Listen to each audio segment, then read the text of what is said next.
그러므로 내가 너희에게 이르노니 목숨을 위하여 무엇을 먹을까 무엇을 마실까 몸을 위하여 무엇을 입을까 염려하지 말라. 목숨이 음식보다 중하지 아니하며 몸이 의복보다 중하지 아니하냐. 공중의 새를 보라. 심지도 않고 거두지도 않고 창고에 모아들이지도 아니하되 너희 하늘 아버지께서 기르시나니 너희는 귀하지 아니하냐. 너희 중에 누가 염려함으로 그 키를 한 자라도 더할 수 있겠느냐. 또 너희가 어찌 의복을 위하여 염려하느냐. 들의 백합화가 어떻게 자라는가 생각하여 보라. 수고도 아니하고 길쌈도 아니하느니라. 그러나 내가 너희에게 말하노니 솔로몬의 모든 영광으로도 입은 것이 이 꽃 하나만 갖지 못하였느니라. 오늘 있다가 내일 아궁이에 던져지는 들풀도 하나님이 이렇게 입히시거든 하물며 너희일까 보냐. 믿음이 작은 자들아. 그러므로 염려하여 이르기를 무엇을 먹을까 무엇을 마실까 무엇을 입을까 하지 말라. 이는 다 이방인들이 구하는 것이라. 너희 하늘 아버지께서 이 모든 것이 너희에게 있어야 할 줄을 아시느니라. 그런즉 너희는 먼저 그의 나라와 그의 의를 구하라. 그리하면 이 모든 것을 너희에게 더하시리라. 그러므로 내일 일을 위하여 염려하지 말라. 내일 일은 내일이 염려할 것이요 한날의 괴로움은 그날로 족하니라. 아멘. 네, 오늘은 먼저 구해야 할 것이라는 제목으로 말씀을 나눠보도록 하겠습니다. 네, 2023년도가 시작된 지 얼마 안 된 것 같은데 벌써 중반이 지났습니다. 뭔가 새로울 것 같았지만 돌아보면 너무나 평범한 삶이 아니었나 이런 생각이 들 때가 있습니다. 전도서는 그래서 이렇게 말합니다. 해 아래 새 것이 없다. 인생의 날들이 다 고만고만하다. 이렇게 우리에게 말해주고 있습니다. 그런데도 우리는 계속해서 뭔가 새로운 거, 재미있는 거, 신선한 거, 뭔가 이런 것을 바라면서 하루하루를 살아간다는 것입니다. 사실 우리에게도 중요한 것은 새로운 하루가 아니라 더 중요한 것은 예수님 안에서 내가 오늘 하루를 새로운 피조물로 살아가고 있는가가 더 중요한 것입니다. 예수님이 우리와 함께 하시기 때문에 또한 우리가 예수님 안에 있기 때문에 오늘 우리가 보낸 이 하루하루는 언제나 새로운 하루다라는 것을 우리가 기억하기를 원합니다. 자, 오늘은 하나님이 먹고 사는 문제에 대해서 염려하지 말아라 이렇게 말씀을 하고 계십니다. 사실 우리가 살아가면서 먹고 사는 문제에 염려하지 않는다라면 얼마나 좋을까 생각을 해봅니다. 그런데 이 말씀 속에는 이미 염려하지 말라라는 말씀 속에는 이미 우리가 염려할 것이다라는 뜻을 이미 담고 있다라는 것입니다. 이 땅에서 우리와 함께 30년을 넘게 살아가신 예수님이 인생의 여러 가지 염려들을 모르실 리가 없다라는 것입니다. 3년이 넘게 공생애를 보내시면서도 제자들의 끊임없는 염려하는 소리를 예수님은 듣고 계셨습니다. 그럼에도 오늘 예수님은 염려하지 말아라라고 얘기를 하는 거죠. 그렇게 염려하는 걸 알면서 왜 예수님은 염려하지 말라라고 하는지 우리가 살펴보기를 원합니다. 자, 먼저 이 말씀을 우리가 오해하면 안 되는 것이 있습니다.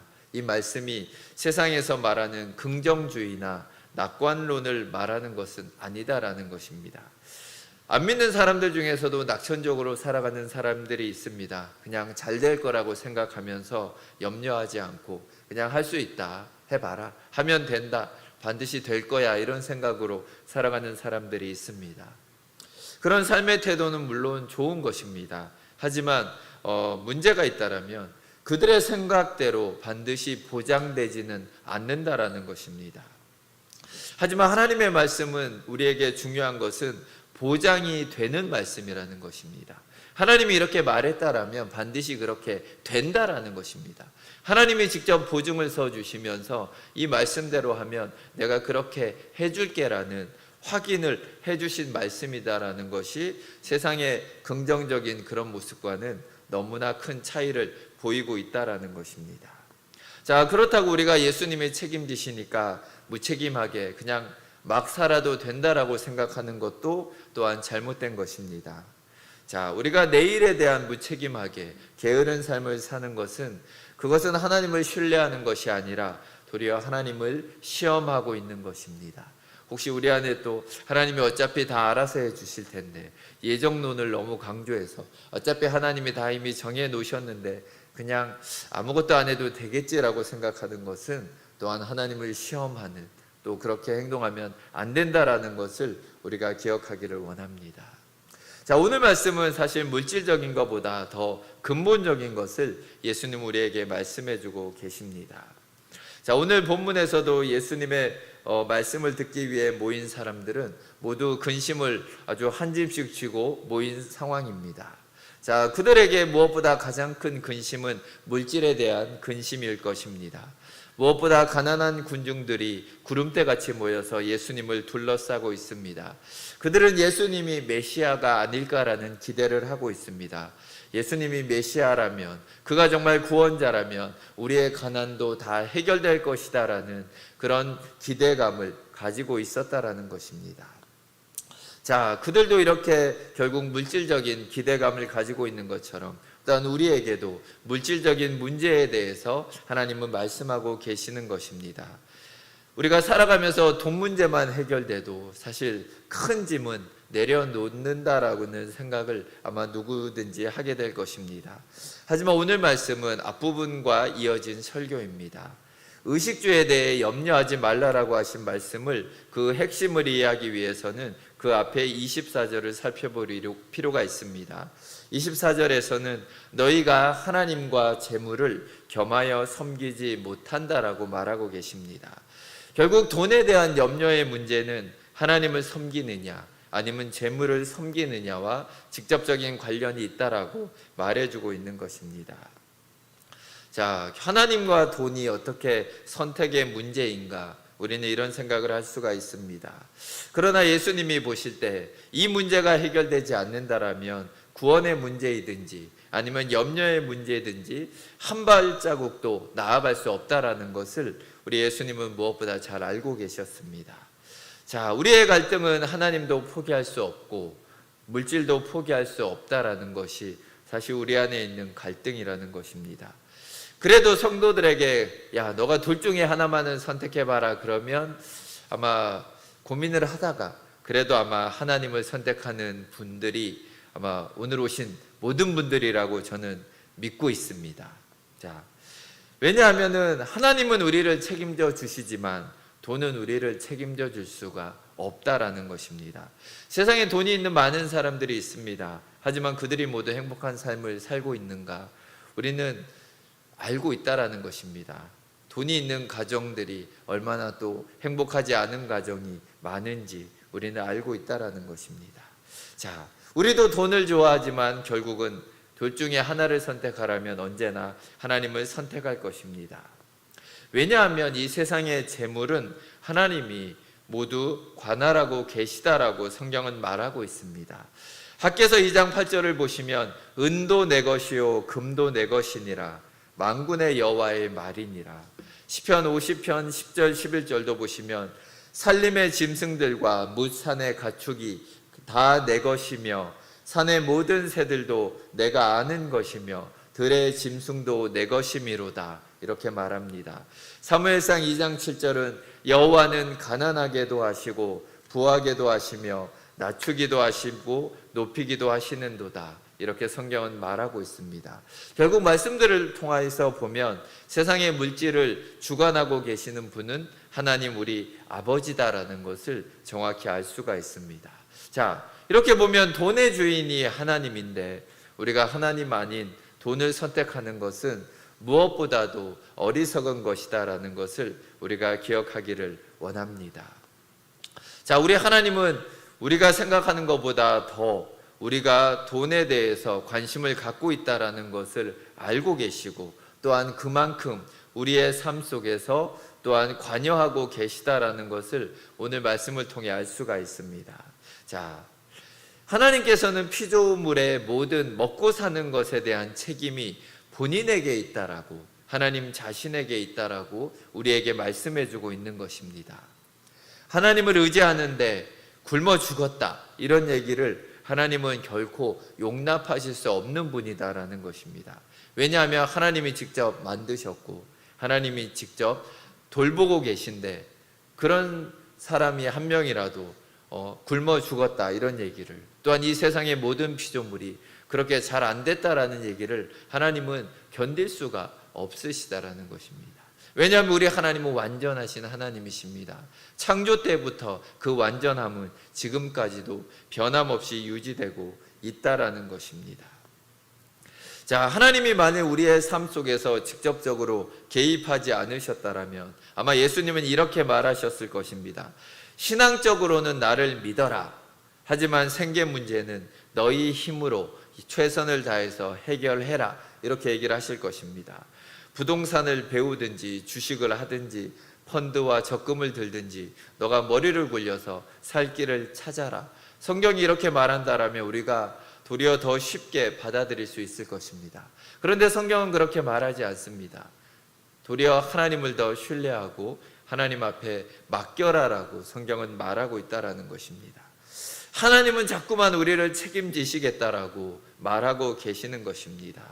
25절을 보시면 그러므로 내가 너희에게 이르노니 목숨을 위하여 무엇을 먹을까 무엇을 마실까 몸을 위하여 무엇을 입을까 염려하지 말라.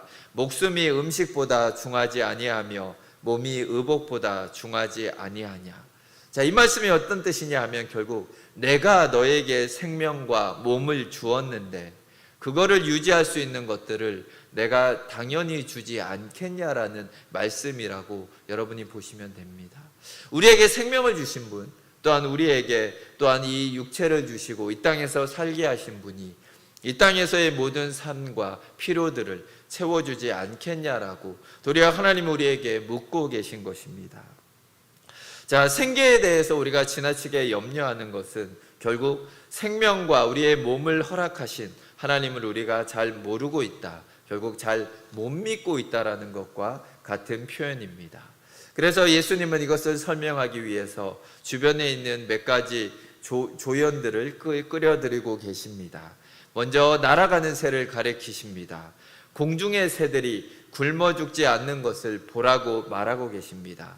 만일 하나님의 새들을 먹이지 않으신다라면 아마 우리가 일어나서 아침마다 밖에 나가면 새들이 밖에 널브러져 있을 것입니다. 그러나 새들은 그렇게 널브러져 있는 애들이 없다라는 것입니다. 정말 새들은 농사를 짓지도 않고 씨를 뿌리지도 않지만 하나님이 그들의 먹을 것을 언제나 공급하시고 책임져 주신다라는 것입니다. 그것처럼 하나님이 우리를 책임져 주신다라는 것입니다. 우리는 우리 생각으로 보면 내가 노력을 해서 이만큼 벌은 거야 라고 생각을 합니다. 그런 마음이 있으면 당연히 헌금하는 게 아깝습니다. 11조를 할 때 손이 떨릴 수밖에 없습니다. 그러나 하나님이 우리의 손에 그런 일감을 주지 않고 우리의 손에 하나님께서 돈을 쥐어주시지 않는다라면 우리는 결국 빈손으로 집으로 돌아갈 수밖에 없다라는 것을 우리는 기억해야 합니다. 내가 열심히 해서 번 것 같지만 하나님이 그 모든 것을 우리의 손에 쥐어주셨기 때문에 우리가 지금까지 살아온 것이라는 것을 우리가 기억하기를 원합니다. 우리가 열심히 하면 뭔가 조금 더 벌 것 같습니다. 하지만 반대로 우리가 열심히 해도 새어나가는 돈들은 여러분들이 막을 수가 없다라는 것입니다. 예기치 않게 찾아온 질병들, 때로는 뭔가 물건이 망가지고 때로는 잊어버리고 하면서 때로는 더 많은 돈들이 들어가는 것을 우리가 아무리 노력해도 막을 수가 없다라는 겁니다. 때로는 자식들이 사고를 치고 또한 그거를 메꿔야 되는 비용이 어마어마하게 든다라는 것을 우리는 기억해야 합니다. 하나님은 우리에게 어느 정도의 적정선을 정해주시고 그 안에서 너가 하나님을 의지하면서 살라라고 우리의 인생을 그렇게 인도하고 계신 것입니다. 그러니까 이제 돈을 더 벌기 위해서 염려할 필요도 없고 내일은 뭘 먹고 살아야 되는지 걱정할 필요가 없다라고 우리에게 말해주고 계시는 것입니다. 그런데도 우리는 자꾸 돈에 집착합니다. 그 이유는 우리에게 허영심이 있기 때문입니다. 뭔가 세상에서 멋있는 사람으로 인정받고 싶은 마음이 있습니다. 세상에서 수많은 매스컴들이 우리를 그렇게 만듭니다. 뭔가 잘 사는 사람들, 스타들이 나와서 프로그램들을 이렇게 하면서 뭔가 멋있어 보입니다. 나 혼자 산다 이런 프로그램을 보면 혼자서도 뭔가 멋있게 살고 재밌게 사는 것 같습니다. 그러면서 결혼을 안 해도 괜찮겠는데, 결혼 안 해도 뭔가 행복할 것 같은데, 전혀 성경과 맞지 않는 생각들이 어느 순간에 우리들 속으로 파고들고 있다라는 것입니다. 자, 우리들은 정말 관점을 다르게 해야 합니다. 세상 사람들은 그게 좋다라고 얘기하지만 우리는 하나님의 말씀에서 좋은 것을 찾아야 합니다. 하나님이 보실 때 좋은 거, 하나님이 보실 때 정말 아름다운 게 무엇인가, 우리는 거기에 우리의 삶을 맞춰갈 필요가 있습니다. 자, 예수님은 이것을 이해시키기 위해서 이번에 들에 핀 백합화를 보라고 하십니다. 자, 우리가 백합화 그러면 되게 화려한 꽃으로 생각을 합니다. 하지만 예수님이 비유로 든 이 백합화는 우리가 꽃꽂이에서 쓰는 그 백합화가 아닙니다. 왜냐하면 뒷부분에도 예수님이 이 부분을 다시 언급하면서 오늘 아궁이에 던져지는 들풀이라고 언급을 하십니다. 같은 것입니다. 결국 들에 있는 이름 모를 들풀을 지금 예수님은 들고 계시는 것입니다. 그리고 이 꽃이 솔로몬의 옷보다 더 아름답다라고 얘기를 하고 계시는 것입니다. 자, 들에 피어있는 이 이름 모르는 야생화가 뿜어내는 그 영광과 아름다움이 그 속에 들어있다라는 것입니다. 그러면서 예수님은 솔로몬이 아무리 돈으로 치장하고 정말 온 몸을 둘러쌌지만 이 이름 없는 야생화에 비교도 할 수 없을 정도로 초라할 뿐이다라고 우리에게 말해주는 것입니다. 사람이 아무리 좋은 것으로 우리를 치장하고 둘러싸도 그냥 비싼 천을 둘러싼 죄인일 뿐이다라는 것을 우리는 기억해야 합니다. 우리의 육체는 아직도 온전해지지 않았습니다. 예수님이 다시 오시는 그날, 그때는 우리의 육체가 온전해질 것입니다. 꽃이 아름다운 것은 그 속에 창조주 하나님의 완벽함이 들어있기 때문입니다. 꽃은 죄가 없기 때문에 하나님의 영광을 있는 그대로 반사하고 있기 때문에 더욱더 아름다운 것입니다. 반대로 우리가 적은 수입, 넉넉하지 않은 살림살이 속에서도 멋있게 하나님이 보실 때 아름답게 살 수 있는 비결이 바로 이 속에 있습니다. 이 이름 모를 들꽃처럼 우리가 하나님이 나를 창조하신 그 목적대로 우리가 하루하루를 살아간다면 우리는 충분히 아름답고 빛나게 하루하루를 살아갈 수 있는 것입니다. 허영심으로 아무리 비싼 것을 휘감고 산다고 해도 우리가 그렇게 존귀하게 보이지 않는다라는 것을 기억해야 합니다. 사람이 존귀하게 되는 것은 하나님이 그를 존귀하게 만들어 주셔야만 존귀한 사람이 된다라는 것을 우리가 기억하기 원합니다. 자, 하나님이 우리를 창조하신 목적이 무엇입니까? 우리를 통해서 하나님의 영광을 나타내기 원하신 것이라는 것을 우리가 기억하기 원합니다.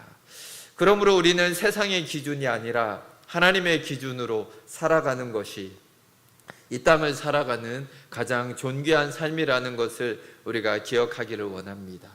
자, 이런 삶을 살기 위해서 예수님은 33절에서 우리에게 제시하는 것이 있습니다. 그런즉 너희는 먼저 그의 나라와 그의 의를 구하라. 그리하면 이 모든 것을 너희에게 더하시리라. 자, 이것은 지나치게 의식주 문제에 치우치지 않고 우리가 영원한 하나님의 나라를 목적으로 그 목표를 향해서 나아갈 수 있게 우리를 도와주는 말씀입니다. 자, 우리는 매일매일 하루를 살아가면서 세상의 사소한 것들을 하느라고 중요한 것들을 낭비하고 있습니다. 우리는 압니다. 말씀을 봐야 된다. 기도를 해야 된다. 알지만 우리는 드라마를 보면서 때로는 핸드폰을 보면서 유튜브를 보면서 그 모든 시간을 다 허비해 버립니다. 그러면서 바쁘다 하면서 기도하지 않고 또한 말씀도 제대로 읽지 않는 그런 모습을 우리 자신들을 보게 됩니다. 토저 목사님이라는 분은 사소한 일에 시간과 열정을 낭비하는 그리스도인들을 보며 이런 비유를 했습니다. 아인슈타인이라는 그런 위대한 발명가가 있었습니다. 노벨상을 탄 그런 사람인데 아인슈타인이 종이 인형을 오리고 있는 모습 같다 이렇게 비유를 합니다. 노벨상을 탈 정도로 아주 똑똑한 그런 사람이 종이 인형을 이렇게 쭈그리고 앉아가지고 오리고 있으면 우리가 그 사람을 보고 아마 당신은 지금 큰 죄를 짓고 있습니다 이렇게 말할 수는 없습니다. 종이 인형을 오리고 있다고 그게 죄는 아닙니다. 그런데 더 어마어마한 것을 할 수 있을 텐데, 노벨상을 받을 정도로 그리고 핵무기를 개발하는데 일조를 할 정도로 그렇게 똑똑한 사람이 지금 종이 인형이나 보면서 지금 시간을 낭비하고 있다라는 것이 얼마나 한심한가. 아마 뒤에서 이 사람을 보면서 우리는 혀를 차면서 아마 그를 불쌍히 여기고 욕을 할지도 모릅니다. 하나님이 우리의 모습을 볼 때도 비슷하다라는 것입니다. 우리가 유튜브를 보면서 또한 드라마를 보면서 시간을 보내고 있을 때 하나님이 보실 때, 야, 내가 너에게 준 능력이 얼마나 어마어마한데 너 지금 아무것도 안 하고 이렇게 시간을 허비하고 있냐라고 아마 우리를 보면서 안타까워하실 것 같습니다. 자, 오늘도 하나님과 교제하며 경건한 삶을 살아갈 수 있는 힘과 능력이 있지만 세상살이의 재미라는 그 그물에 걸려서 한 걸음도 나아가지 못하는 성도님들이 의외로 많이 있습니다. 우리는 이런 사소한 일들을 이제는 정리하고 또한 절제하면서 하나님의 의를 구하며 하나님이 기뻐하는 삶을 위해서 나아가는 우리 성도님들이 되시기를 바랍니다. 또한 구체적으로 하나님의 나라와 또한 의를 구하는 것이 어떤 삶인지 예수님은 앞에서 또한 설교에서 구체적인 예를 들어주셨습니다. 여기에서 우리에게 구하라는 하나님의 의는 예수 그리스도의 의가 아니다라는 것을 우리가 기억해야 합니다. 이것은 예수님의 의로 거듭난 성도들의 삶에서 드러나는 의로움을 말씀하고 있는 것을 기억해야 합니다. 예수님의 의처럼 이제 우리가 그 의를 가지고 이 땅에서 의롭게 살아가야 한다라고 예수님은 우리에게 말씀하고 계신 것입니다. 이렇게 의로운 삶을 살기 위해서 예수님은 앞에서 구제와 기도와 금식에 대해서 이미 말씀을 하셨습니다. 구제는 이웃을 생각하고 그들을 위하는 태도입니다. 가장 훌륭한 구제는 무엇보다 복음을 그들에게 나눠주고 그들에게 생명을 얻게 하는 것이 아마 가장 귀한 구제인 것 같습니다. 구제는 형제 사랑을 가장 구체적으로 만들어낸 것이 구제라고 할 수 있습니다. 자, 형제를 얼마나 사랑했습니까? 이렇게 물어보면 우리가 답하기가 애매합니다. 사랑한 것 같기도 하고 안 한 것 같기도 합니다. 그런데 오늘 얼마나 구제를 했습니까? 라고 물어보면 우리는 정확히 답할 수 있습니다. 오늘 한 명도 구제한 적이 없습니다. 우리에게 정확하게 그 수치를 말할 수 있다라는 것입니다. 예수님 앞에서 영생을 얻기 위해 나왔던 부자 청년을 우리는 기억할 수 있습니다. 모든 계명을 지켰지만 예수님은 너의 재산을 다 팔아서 가난한 자들에게 나눠주고 나를 따라오라고 했을 때 그는 묵묵히 떠나간 것을 우리는 기억합니다. 자, 눈으로 보여지는 형제 사랑이 바로 구제입니다. 말과 혀로만 사랑하는 것이 아니라 행함과 진실함으로 사랑하는 것, 이것이 바로 구제라는 것을 우리가 기억하기를 원합니다. 제가 지난주에 30살 된 첫째 아들을 잃은 그런 장례식에 갔다 왔다고 얘기를 했습니다. 며칠 전에는 또 다른 이야기를 들었습니다. 이 친구의 치료비로 아마 혈액암이었던 것 같습니다. 그래 표적 무슨 치료를 하느라고 보험이 안 돼서 치료비가 2억이 좀 넘게 나온 걸로 알고 있습니다. 장례식은 끝났지만 이 치료비가 많이 이렇게 남겨져 있는 것을 이렇게 보면서 그런 얘기를 들었습니다. 결국 교회에서 아마 이 부분을 감당해 줄 것 같습니다. 얼만큼은 모르지만 교회에서 이제 이 부분에 대해서 이제 성도들하고 같이 상의를 하고, 사실 이 교회도 원래 빚이 18억이 있었습니다. 근데 이거를 빚을 없애기 위해서 교회 건물을 매각을 하고 외곽으로 이제 이사를 하면서 한 20억 정도의 여유 자금이 생긴 것 같습니다. 그래서 리모델링을 하면서 이제 빚이 없어졌으니까 구제를 하자 이렇게 해서 아마 이 부분을 이렇게 사용하는 것을 보면서 우리가 개인적으로도 물론 구제를 해야 하지만 또한 교회 차원에서도 우리가 계속해서 구제에 힘쓰며 또 지역사회와 함께 가는 부분을 위해서 계속해서 힘써야 되지 않는가, 우리의 또한 적용점을 함께 찾아보기를 원합니다. 예수님은 냉수 한 그릇을 대접하는 것도 다 기억하신다라고 우리에게 말하고 계십니다. 두 번째로는 기도입니다. 기도는 우리가 하나님 나라의 백성답게 살아가는 필수적인 요인입니다. 자, 구제가 형제 사랑이라면 기도는 나 자신을 사랑하는 거라고 볼 수가 있습니다. 기도는 결국은 나를 가장 행복하게 만들어줍니다. 하나님 앞에 나의 근심과 염려를 우리가 기도하면서 아뢰며 나아갈 때 결국 그 모든 것이 해결됨으로 인해서 우리 안에 기쁨이 넘치고 우리 자신을 사랑할 수 있는 그런 놀라운 방법이 기도라는 것입니다. 또한 하나님은 우리가 하나님을 찾아오는 것을 너무나 기뻐하십니다. 스바냐서에 보시면 그가 너로 말미암아 기쁨을 이기지 못하시며 너를 잠잠히 사랑하시며 너로 말미암아 즐거이 부르며 기뻐하시리라 하리라. 자, 하나님은 이렇게 우리가 나오는 걸 너무나 기뻐하신다라는 것입니다. 귀찮은 존재가 아니라는 것이죠. 우리가 기도하는 걸 하나님이 귀찮게 생각하는 것이 아니라 우리가 기도의 자리에서 주의 이름을 부르기만 해도 하나님이 우리를 향한 그 사랑과 기쁨을 어쩔 줄 몰라 하신다라는 것을 우리가 기억하기를 원합니다. 이렇게 소중한 기도를 우리가 하루 생활에서 계속해서 시간을 확보하는 우리 성도님들이 되시길 주의 이름으로 축원드립니다. 자, 금식은 요즘 정말 많이 사라진 것 중에 하나입니다. 음식을 절제하는 것이지만 단순히 음식뿐만 아니라 우리의 정욕을 절제하는 그런 의미를 가지고 있습니다. 자, 때로는 세상적인 욕구와 즐거움을 절제하는 것이 또한 우리의 육체의 소욕이 왕성해지는 것을 미리미리 막을 수 있는 그런 안전장치가 된다라는 것을 우리가 기억하기 원합니다.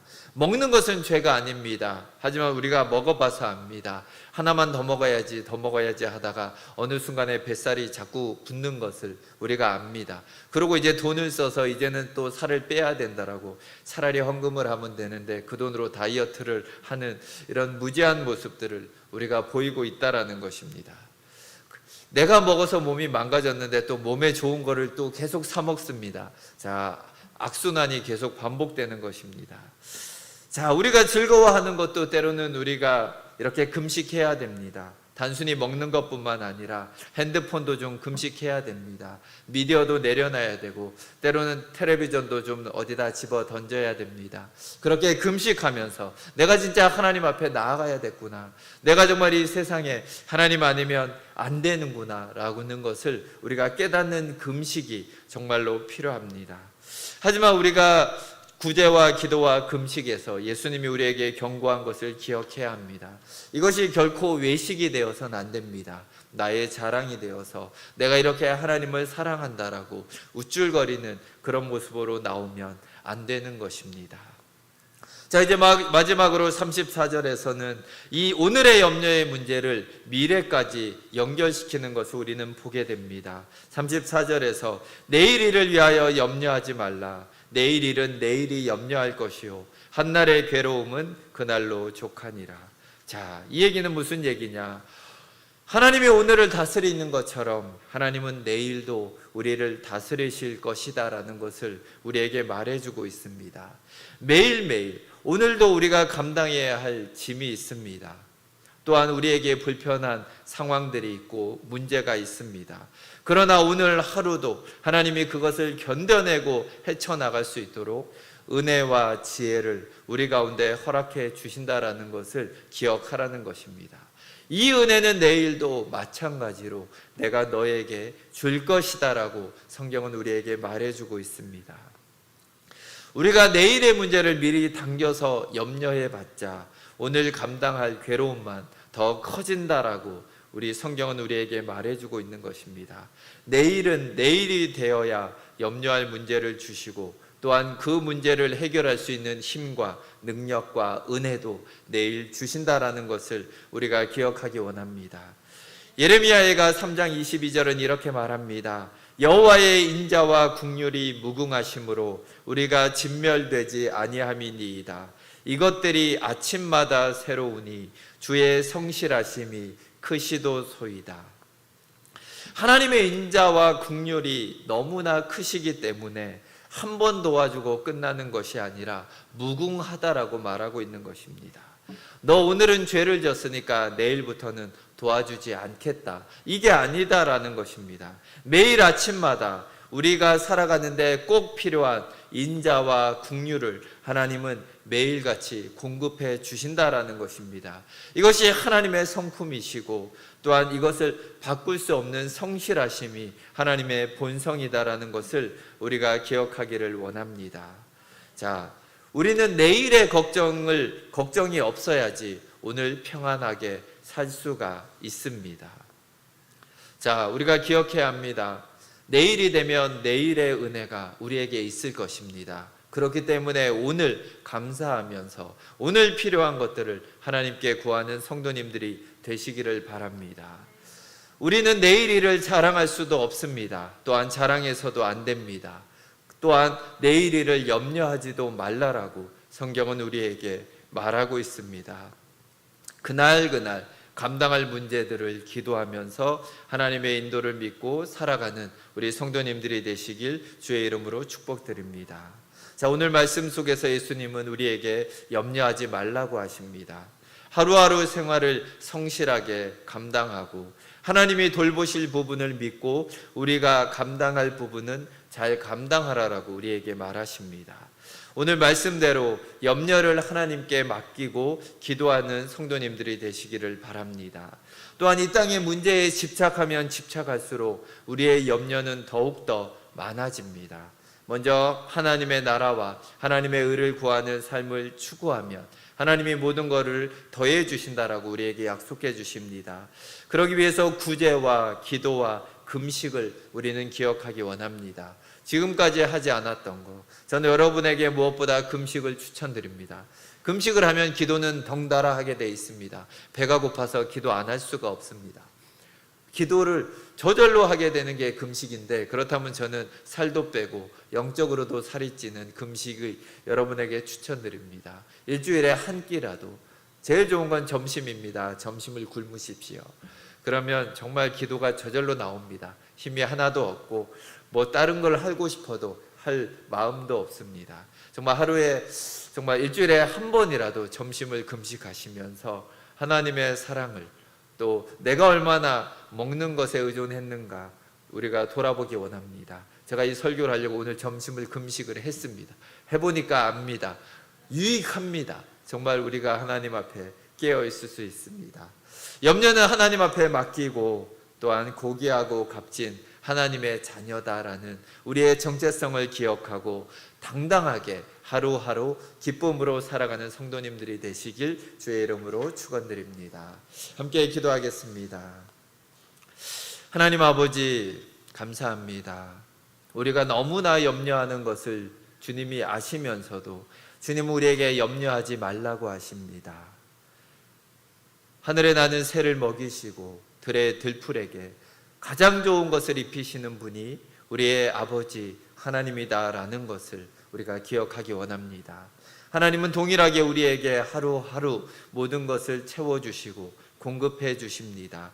또한 모든 염려와 근심을 하루하루 하나님은 해결해 주십니다. 그 하나님을 붙들고 나아가는 우리 모든 성도님들이 되게 하여 주시옵소서. 자, 우리 또한 매일매일의 삶 속에서 구제와 기도와 금식이 우리 가운데 끊어지지 않게 하여 주시옵소서. 하나님 아버지 앞에 우리가 다시 마음을 겸비하며 일어나게 하여 주시옵소서. 그래서 하나님의 사랑이 우리의 삶 속에서 넘쳐나게 하여 주시옵소서. 감사드리며 예수 그리스도 이름으로 기도드립니다. 아멘.